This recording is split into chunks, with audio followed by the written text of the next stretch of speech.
विठ्ठल श्री ज्ञानदेव तुकाराम माऊली ज्ञानेश्वर महाराज की जय. साधुबोध झाला नुरोनिया ठेला आणि ठाई चिमुराला अनुभव.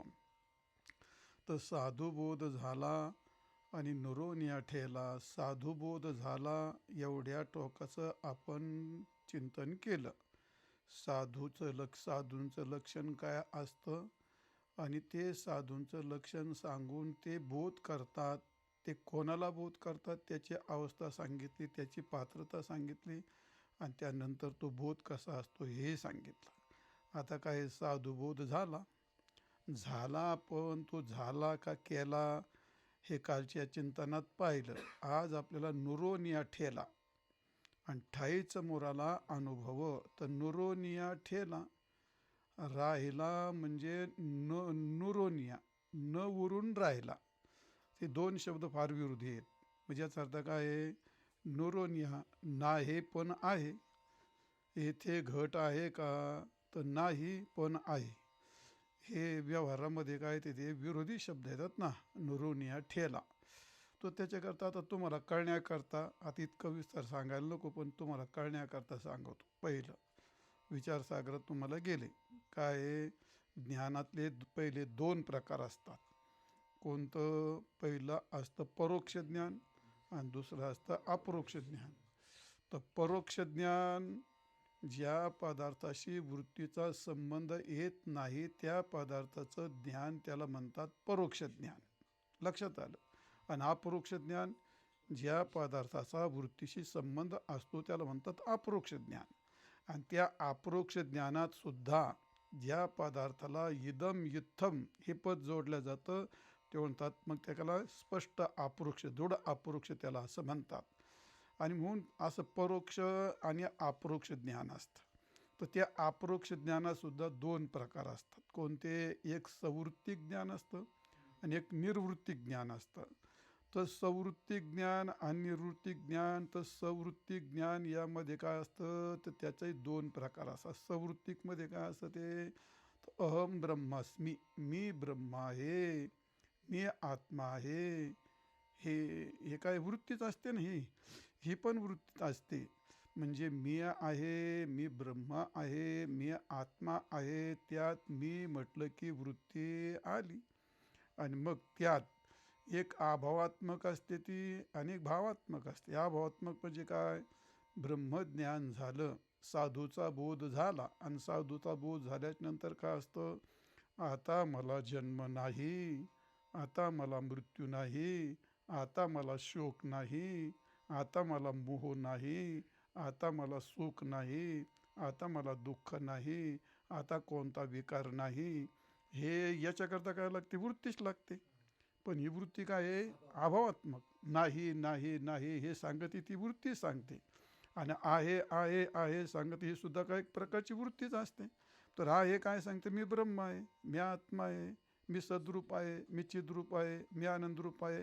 याला पण काय लागते? ती वृत्तीच असते. पण तिलाही जी वृत्ती असते ती मी ब्रह्म आहे अशी म्हणणारी जी शुद्ध वृत्ती असते तर ती शुद्ध म्हणजे तरी वृत्तीच असते. त्याला सवृत्तिक ज्ञान म्हणतात. तर ते ज्ञानसुद्धा निर्वृत्तिकमध्ये कसं संभवतं, काय म्हणतात, कसं समाविष्ट होतं. ती वृत्तीसुद्धा कशी निवृत्ती होते. आणि ज्यावेळी वृत्ती निवृत्त होते आणि वृत्ती निवृत्त झाल्याच्या नंतर जे खाली निर्विशेष भाव राहतो त्याला काय म्हणतात? ब्रह्मस्वरूप भाव. नुरोनिया वृत्तिरूप ज्ञानाने नुरोनिया आणि विशेष ब्रह्मरूप भावाने उरोनिया असे दोन भाग सांगायचे. तर त्याच्याकरता काय सांगायचं तुम्हाला? दृष्टांत सांगायचा आहे, गोष्ट सांगायची आणि कोणतंही ज्ञान सप्रमाण असावं. कारण का मी आपल्याला नेहमी सांगतो हे लोकाला काही कळत नाही. मग सांगा लोकाला नवरा बायकोच्या गोष्टी सांगा, काहीतरी तुकडे सांगा. ते कीर्तनात सांगते, पाठात सांगणं. आणि जसं किराण्याच्या दुकानात गिऱ्हाईकं असतात तसेच सोन्याच्या दुकानातही गिऱ्हाईकं असतात. आणि सोन्याच्या दुकानात जसे गिऱ्हाईकं असतात तसे रत्न मोती याच्याही दुकानं तर तिन्ही असतात. आणि त्या तिन्ही दुकानात गिरायकं तर असतात. मग तसं या ठिकाणी कीर्तनातले गिरायकं, कीर्तनातले श्रोते वेगळे, प्रवचनातले श्रोते वेगळे, पाठातले श्रोते वेगळे. पाठातले श्रोते हे तत्त्वज्ञानी असतात, हे अभ्यासू असतात. आणि हे कुठले असतात? हे हिऱ्याच्या दुकानातले गिरायकं असतात हे. आणि सोन्याच्या दुकानातले कुठले असतात? ते प्रवचनाच्या दुकानातले कुठले? ते सोन्याच्या दुकानातले असतात. आणि कीर्तन, प्रवचन, नवरा बायको आणि अजून काय आई बापाचं गाणं बिणं हे कुठले असतात? हे किराण्याच्या दुकानातले गिरायक असतात. त्यामुळे सगळेच गिरायक सगळ्या दुकानात जातील याची अपेक्षा करायची नाही. आणि जे सोनं असतं ते सोन्याचा भाव सोन्याच्या दुकानात मिळतं, सोन्याचं मोल सोन्यानेच मिळत असतं. हे त्याच्यात मिळतं. भाजीच्या भावात सोनं मिळेल आणि सोन्याच्या भावात भाजी मिळेल अशी काय अपेक्षा नाही करायची. त्यामुळे याला कोण ऐकत नाही, याला कोणाला कळत नाही असं कधी होत नाही. त्याचे पण तत्त्वज्ञानाचे जगात माणसं असतात. उत्तम प्रकारचे सांगणारे विद्वान वक्ते कायम असतात. तसं त्या विद्वान वक्त्याचे ऐकणारे भले कमी असतात, पण तेही असतात. तर असो भाग. तर तुम्हाला इथं दृष्टांत देऊन सांगितलं तर नक्कीच कळतं. सांगणाऱ्याची हाटुटी अशी असली, कितीही अडाणी मनुष्य असला तर त्याला दृष्टांत देऊन सांगितलं का त्याला तो सिद्धांत कळतो. फक्त कळणाऱ्याने कळून घेतला पाहिजे. बसलं भाऊ आपल्याला काय करायचं, तर तसं नाही, हे कळालं पाहिजे ना, आपल्याला काय फार अवघड नसतं ते. तर इथं ज्ञानेश्वर महाराजांनी हे आपल्याला फार सुंदर पद्धतीने या ठिकाणी सांगितलं आहे. माऊली सांगतात, आता अन्यथा ज्ञानी या दोन्ही अवस्था जया जनी तया हरपती घनी आज्ञान तत्वी. ज्ञानेश्वर महाराजांनी इथं काय सांगितलेलं आहे? ह्या दोन अवस्था सांगितल्यात. आता अन्यथा ज्ञानी ह्या दोन्ही अवस्था जया जनी. ह्या दोन अवस्था कोणत्या? त्या मी ब्रह्मा आहे ही एक अवस्था आहे, आणि मी हे नाही ही पण एक अवस्था आहे. त्या दोन्ही वृत्तीचे भाग आहेत ते. तया हरपती घनी, ह्या दोन्ही काय जातात? हरपूनच जातात. आज्ञान तत्वी, मी ब्रह्म आहे ही वृत्ती असली तरी तो वृत्तीचा भाग काय आहे? तो अज्ञानाचाच भाग आहे. वृत्तीचं अज्ञानाचंच काय आहे ना वृत्ती. मग या दोन्हीकडून होऊन जातात त्या, तर आज्ञान तत्वी हरपून जातात. तर त्याला ज्ञानेश्वर महाराजांनी फार उत्तम एक उदाहरण दिलं आहे. माऊली म्हणतात, ते अज्ञान ज्ञानी बुडालिया ज्ञाने कीर्तिमुखत्व केलिया, जैसा वन्नी काष्ट जाळून यान स्वये जळे. दृष्टांतच फार सोपा आहे. किती अडाणी माणसाला हे ब्रह्मज्ञान समजेल हा अत्यंत अवघड आणि शेवटचा आणि टोकाचा सिद्धांत आहे. याच्या पुढे काही सांगायला शिल्लकच राहत नाही.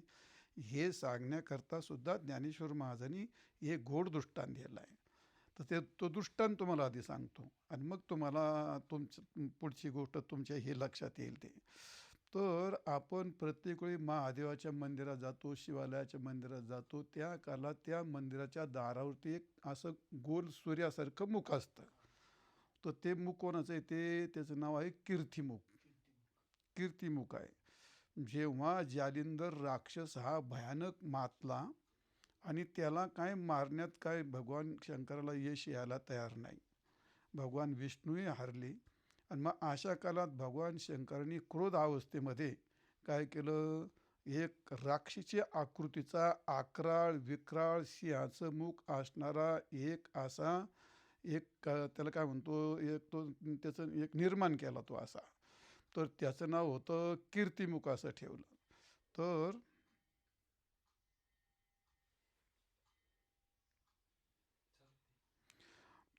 असा तो असा क्रोध अवस्थेतला काय केला तो एक असा निर्माण केला त्यांनी.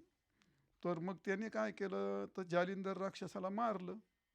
आणि सगळं मारल्याच्या नंतर त्याला भूक लागली. मग आता तुम्ही भगवान शंकराकडे, तुम्हाला भूक लागली, मी आता काय खाऊ? तुलाच खाय म्हणले.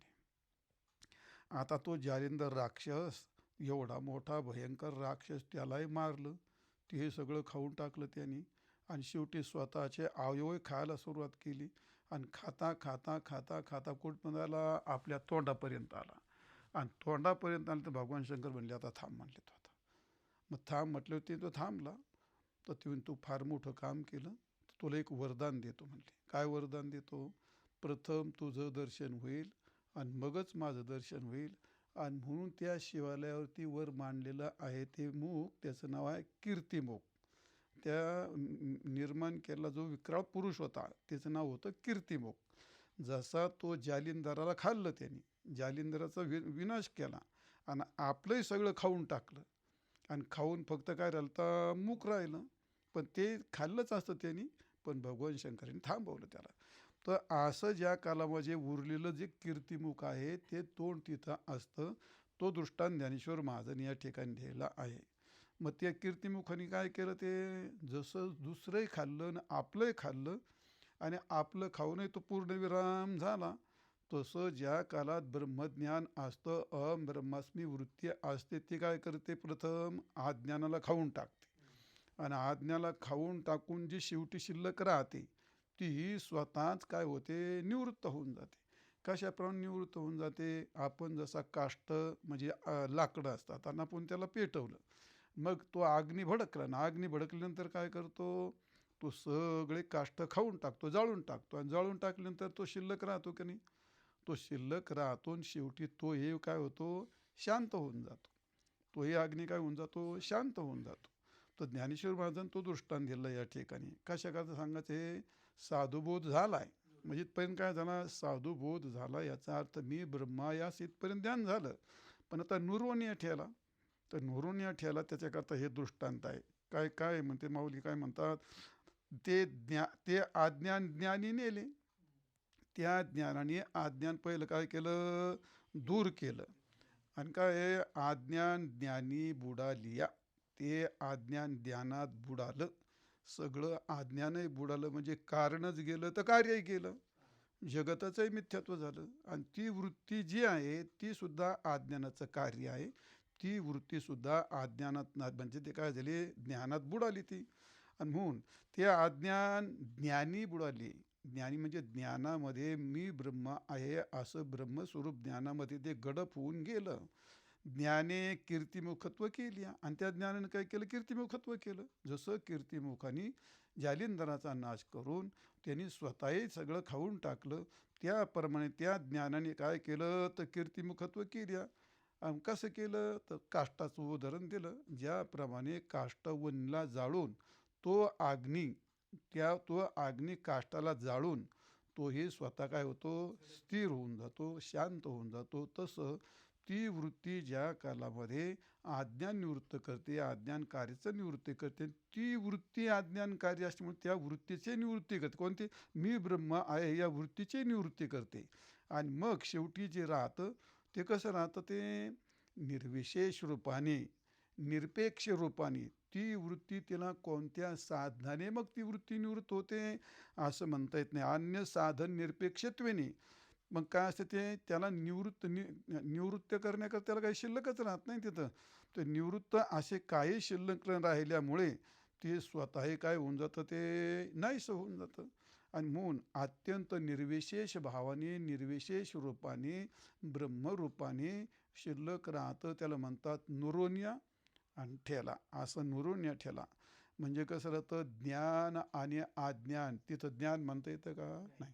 अज्ञान म्हणता येतं का? नाही. ज्ञान अज्ञानाहून भिन्न अशी ज्ञान अज्ञाना अतीत, शब्दाच्या अतीत म्हणजे या ठिकाणी शब्दातीत, वृत्त्यातीत, विशेष अतीत असं निर्विशेष रूपाने त्या ठिकाणी द्रंगमात्र स्वरूपात स्वरूपभूत ब्रह्मस्वरूप असं जे राहतं त्या कालामध्ये उर्वरित राहते. मग त्यालाच काय म्हणतात? असा जो बोध असतो तो नुरोनिया ठेला. साधू बोध झाला आणि तो नुरोनिया ठेला. मग तसं होतं. तसे अज्ञान ज्ञानी नेले, आपणही वस्तू देऊन गेले. ज्ञानाने काय केलं? अज्ञान तर नेलं, पण मग काय सगळं घेऊन गेला का तो? तिथं शिल्लक ज्ञान रूपाने तो त्या ठिकाणी वस्तू देऊन गेले. आयशे जाणणे नवीन उरले जाणते जे. जाणण्या वाचून जे उरलं, जाणण्या वाचून म्हणजे वृत्तीरहित. कारण का? ब्रह्म हे काय आहे? सत आणि चित. चित म्हणजे काय? ते ज्ञान स्वरूप आहे. ते त्याचं रूपच ज्ञान आहे. त्याचं अंगच ज्ञान आहे, त्याचं स्वरूपच ज्ञान आहे. आणि त्यामुळे ते ज्ञान रूपाने तिथं राहतं. कोणाच्या वृत्तीच्या संबंधाने त्याला ज्ञान प्राप्त होतं असं म्हणता येत नाही. म्हणून जाणणे नवीन, जाणण्या वाचून जे शिल्लक राहतं कोणतं ते जाणते. पण माऊलींचे शब्द फार गंभीर रूपाने घ्यावे लागतात, फार अर्थभरित आहेत. जाणणी म्हणजे ज्ञानरूप, चिद्रूप त्याला म्हणतात. असं चिद्रूप ते राहतं. एरवी न बोलणे नि बोले. मग तिथं बोलता येतं का? नाही बोलता येत का? नाही, तिथं विशेष नाही. एरवी न बोलणे नि बोलणे. तिथं बोलायचंय पण न बोलता बोलायचंय. ते सांगायचंय पण न सांगता सांगायचंय. ते उरलंय पण उरलंय कसं? न उरता उरलंय. याला म्हणतात नुरोनिया ठेला. न उरता जे उरलेलं आहे ते असं आहे. म्हणून तेथेच सर्व नेनिवा जाणणे, काहीच न होणी होणे. ते सर्व जाणीव नाही, नेणीव नाही, काही न होणंही होणं आहे. असं जे आहे त्याला म्हणतात वस्तू, त्याला म्हणतात ब्रह्म, त्याला म्हणतात ब्रह्मरूपता, निर्विशेष भाव. असा भाव असतो. मग माऊली म्हणतात सोहम तेही अस्तवले. सोहम शब्दार्थ काय? सहा, म्हणजे तो परमात्मा. आणि तो कोण आहे? मी आहे. मग आता सहा, तो परमात्मा आणि मी म्हणजे मी ब्रह्म आहे. ही वृत्ती आता जिवंत राहिलेली नाही. मग अशी वृत्ती ते आस्तवले. जे तर सांगितले जे तर सांगतेचे सांगणे झाले, दृष्टीत्वेशी गेले देखण्याचे. जे सांगणारा गेला, ऐकणारा गेला, म्हणजे सांगणतेची सांगणे झाले. जे सांगायचं होतं ते सांगणं झालं. आणि दृष्टीत्वेशी गेले, ते दृष्टीसह गेलं, ज्ञानासह गेलं. जे देखणे, जे जाणणारं होतं तेही गेलं. असा जो बोध होतो त्याला म्हणतात साधुबोध झाला. आणि तो नुरोनिया ठेला. म्हणजे हा बोध कसा येतो आता? अनिर्वचनीय, की ज्याचं निर्वचन करता येत नाही. याला म्हणतात त्रिपुटी रहित. जो त्रिपुटी रहित आहे, जिथं तुम्हाला म्हणजे त्रिपुटी ही काय? एक अज्ञानाचंच कार्य आहे. ज्ञाता, ज्ञान आणि ज्ञेय हे काय? त्रिपुटीचं कार्य आहे. तर ज्ञानेश्वर महाराजांनी हे कसं त्रिपुटीचं कार्य आहे आणि नुरोनिया ठेला, तर हे कसं आहे? हे अमृतानुभवाच्या ओवीमध्ये माऊलींनी दृष्टांतपूर्वक फार गोड वर्णन केलं आहे. तर त्यात अविद्या कशी असते याचं वर्णन करून माऊली सांगतात, परिजिती अविद्या ऐशी अन्यथा बोधोनी घेऊशी, आणि तेच यथा बोधेशी निमाली उठी. परिजिती अविद्या ऐशी अन्यथा बोधा ते घेऊशी. अविद्या जोपर्यंत जिवंत आहे तोपर्यंत दुसऱ्या ज्ञानाला ती शोधित राहते. बरोबर आहे का नाही?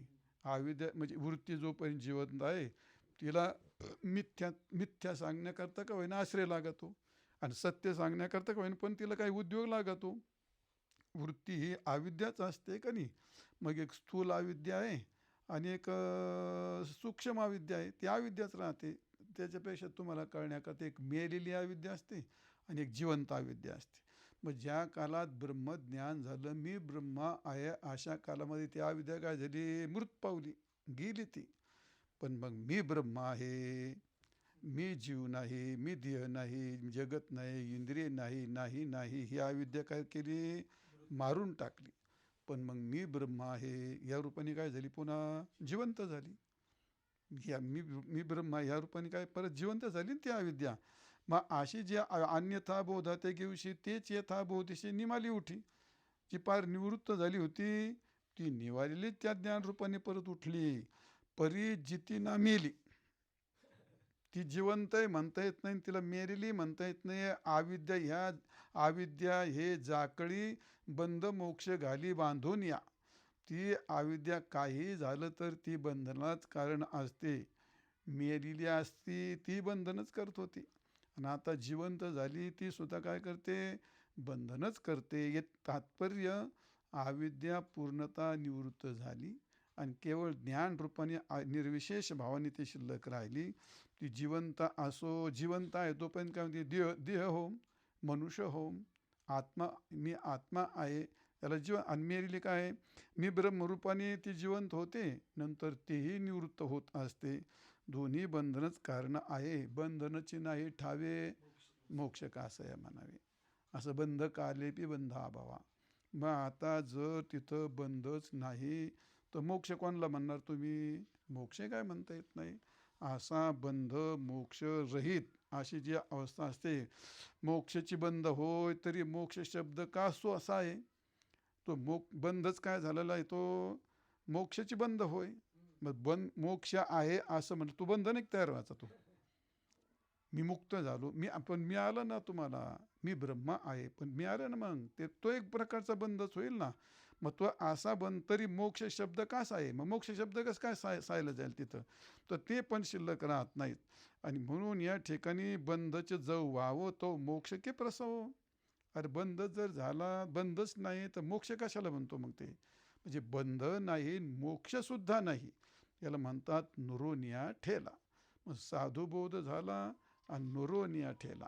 तो नुरोनिया ठेला याचा अर्थ मग काय आला? शून्य प्रसंग आला, काहीच नाही म्हणजे शून्य आलं का नाही. आणि भगवंताचं नुरोनिया ठेला म्हणजे याचा अर्थ काय? जिथं जाणीव नेणीव भगवंती नाही आणि हरी उच्चारणी पाहे मोक्ष सदा. जिथं जाणीव न रिघे विचार मागुता पावली निघे. ज्ञानेश्वर महाराज म्हणतात, जाणीव न रिघे विचार मागुता पावली निघे. तर्कू आईनी निघे अंगे जायच्या. जिथं तर्क चालत नाही, जिथं जाणीवही चालत नाही, नेणीव त्याचा तर प्रश्नच नाही. मग जाणीव नाही, नेणीव नाही, शब्द नाही, काहीच नाही, अशा कालामध्ये त्याला काय म्हणतात मग ते? मग हे सर्व गिळून टाकलं त्या ठिकाणी. तर जाणीव नेणीव भगवंत नाही, जाणीवही नाही आणि नेणीव तर नाहीच आहे, पण जाणीवसुद्धा त्या ठिकाणी. मग तुकाराम महाराज म्हणले, सहज मी आंधळा गा निज निराकार प्रंथे. आणि वृत्ती ही निवृत्त झाली आणि जनन दिशे तेथे. वृत्तीच निवृत्त होऊन गेली जनन दिशेत. मी हरपलं माझे मी माझे हरपले ठाई जेथेच्या तेथे. पुढे काय? अदृश्यतेचे झाले. काही दृश्य म्हणजे जगत जाऊ दे तिकडं, वृत्ती ही सुद्धा दृश्य होती. वृत्तीसुद्धा काय तिथं ते ज्ञानाचा विषय होते ना वृत्ती तिथं, मग ती सुद्धा नाही ती झाली. म्हणजे सुखे मी निजलो गा शून्य सारुणी तेथे. मग शून्य याचा अर्थ काय? नुरोनिया ठेला, काहीच नाही म्हणजे शून्य राहिलं ना खाली. काय झालं मग? शून्य राहिलं. तर ते शून्य केवळ ज्ञान शिल्लक राहतं. माऊली म्हणतात, तैसे आज्ञान आटोनी जाय. आज्ञान तर गेला आटून, ज्ञान येते उवाया. नाही काय? तैसे आज्ञान आटोनिया, ज्ञान येते उवाया. आणि ज्ञान आज्ञान गिळून या ज्ञानाची होया. ज्ञान गेलं, आज्ञानही गिळून टाकलं आणि केवळ दृंग मात्र असं झालं. ते तैसे आसने आणि नसणे नुरोनिया ठेला. आसनं आणि नसणं हेही जया होणे. इथं ते आसनं नसणं हे असण्याकरता त्याचं अस्तित्व लागतं, नसण्याकरता त्याचं अस्तित्व लागतं. आता मिथ्या ऐसे बोले गमे. त्याला हे सगळं याच्या पुढे बोलणं म्हणजे हे सगळं काय झालं? हे मिथ्यत्वाचंच बोलणं झालं. याला बोलण्याला काय अर्थ नाही. असो, तात्पर्य काय सांगायचं आहे? तर या ठिकाणी वृत्तीचीही निवृत्ती होते, निर्विशेष भावाने खाली राहतं. तर काही राहत नाही म्हटलं तर मग काय? तो शून्यवाद येतो. तर शून्यवाद येतो याचा अर्थ मग काय? खाली काय राहिलं म्हणले? शून्य. 10तून 10 गेले, खाली काय राहिले? शून्य. आणि शून्यातून शून्य गेले, खाली काय राहिलं? शून्य. मग आता तुमचं सगळं वृत्ती गेली, जगत मिथ्या झालं, अज्ञान गेलं, वृत्ती निवृत्त झाली आणि खाली काय राहिलं? मग ज्ञान काही राहिलं, नुरोनिया आणि ठेला काहीच नाही म्हणजे शून्य राहिलं. मग शून्य आलं. अरे पण शून्य आलं, शून्य आहे हे सिद्ध कोण करील? शून्य आहे हे सिद्ध कोण करील?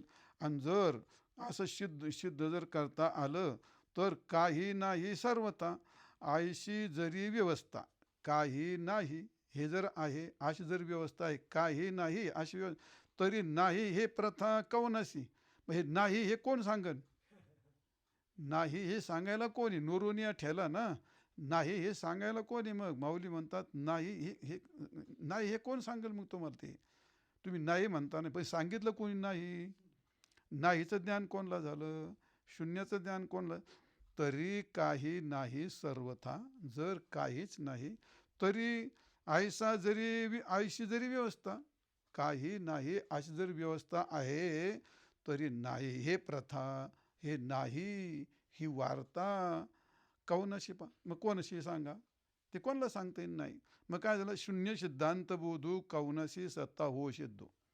शून्य आहे, अरे शून्य आहे, पण तो शून्य आहे ते कोणाच्या सत्तेने सिद्ध होईल? ते शून्य आहे हे सांगणारा कोण आहे? मग शून्याची सत्ता सिद्ध होते का? नाही. मग ज्याची सत्ता सिद्ध होत नाही, शून्य सिद्ध करण्याकरता जर कोणी नाही, तर त्या शून्याची सिद्धी कोणी करायची? आणि सिद्धी केली तर शून्य आहे आहे म्हणणं त्याला कोणतरी आधार आहे का नाही? म्हणजे याचा अर्थ शून्याची सिद्धीच होत नाही. म्हणून माऊली म्हणतात कोणाच्या सत्याने तो सिद्ध होत नसेल तर शून्य नाही हेच म्हणावं लागतं. शून्याची पण सिद्धी होत नसते ना. आणि म्हणून तात्पर्य म्हणण्याचं तात्पर्य एवढंच एक आहे, शून्य तो वाद देत नाही आणि शून्यवाद आला तर तो सिद्धांताचा अपसिद्धांत होऊन जाईल. आणि म्हणून भगवंताचं स्वरूप असं जाणीव नेणीव याच्या पलीकडे असल्यामुळे ते ब्रह्मरूप काय म्हणतो त्याला द्रंगमात्र रूप आणि त्या ठिकाणी शिल्लक राहतं. माऊली म्हणतात साधुबोध झाला आणि नुरोनिया ठेला. म्हणजे काही न राहता विशेष रूपाने निर्विशेष रूपाने किंवा विशेष रूपाने विशेष निर्विशेष काही न म्हणता द्रंग मात्र स्वरूपाने तो राहतो. शब्दातीत जिथं काही शब्द बोलता येत नाही म्हणून नुरोनिया आणि ठेला. तर नुरोनिया ठेला हे काय आम्हाला फारसं चांगलं कळालं नाही. म्हणले साधुबोध झाला, नुरोनिया ठेला, नुरोनिया ठेला आम्हाला कळालं नाही. मग ज्ञानेश्वर महाराजांनी असून एक दृष्टांत देऊन आपल्याला सांगितलं. कापुराची वाती उजळली ज्योती आणि ठाईची समाप्ती ज्याप्रमाणे कापराच्या वातीची जागेवर समाप्ती होते त्याप्रमाणे नुरोनिया ठेला. तर त्या कापुराची वाती उजळलेली ज्योती त्याचं चिंतन पुढच्या पाठात करू. पुंडलिक वरदा हरिविठ्ठल श्री ज्ञानदेव तुकाराम.